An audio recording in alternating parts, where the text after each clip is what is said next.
कई लोग कह देते हैं कि ये बच्चा थोड़ा जल्दी जन्म ले लिया इसलिए ऐसा हो गया, प्रीमेच्योर हो गया, ऐसा हो गया, वैसा हो गया।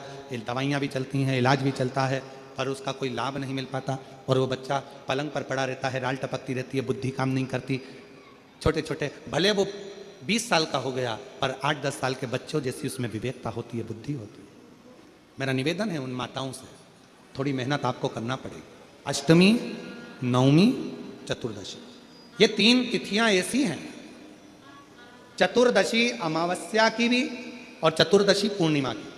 अष्टमी नवमी अमावस्या की भी और अष्टमी नवमी पूर्णिमा की। ये वो तिथियां हैं जिन तिथियों में मां नील सरस्वती का स्तोत्र का पाठ कर कर एक शंख पुष्पी पुष्प, एक अपारिजात का पुष्प जलाधारी पर रखकर 7 बार अगर जल का पात्र से जल चढ़ाया जाए और उसी जल को कटोरी में झेल लिया जाए, उस जल को 3 दिन तक लगातार यदि सुबह दोपहर शाम रोज उस बच्चे को देना चालू करिए, उसके हाथ पैर भी काम करना प्रारंभ करेंगे, उसकी बुद्धि भी काम करना प्रारंभ करेगी। जो वो पलंग पर पड़े पड़े राल टपकाता रहता है, उसको लोग कहते हैं कि 18 साल का हो गया और दिमाग केवल 10 साल का है, 5 साल का है, उसमें धीरे धीरे बुद्धि प्रबल होना प्रारंभ हो जाएगी और वो भी एक दिन कार्य करना प्रारंभ करेगा।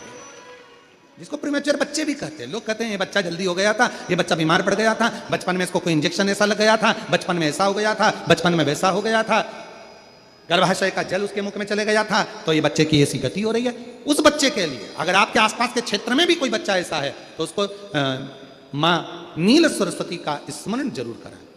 और अगर आप लोगों के पास में मां नील सरस्वती का स्तोत्र का पाठ ना मिले तो प्रयास करिएगा, मोबाइल पर सर्च कर कर मां नील सरस्वती का स्तोत्र भी निकाल सकते हो। बाजार में से गीता प्रेस गोरखपुर की किताब में भी ला सकते हो, पढ़ भी सकते हो, घर में उसका स्तोत्र का पाठ भी कर सकते हो।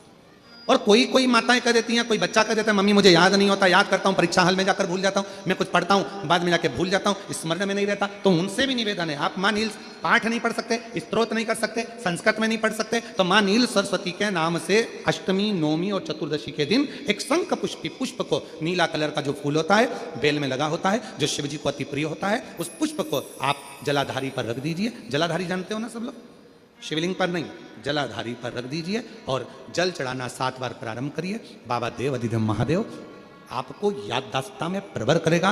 परीक्षा हॉल में जितना तुम याद कर कर गए हो, अच्छी मेहनत कर कर गए हो, तो भूलोगे नहीं, तुम्हारी बुद्धि तीव्र होती चली जाएगी, प्रबल होती चली।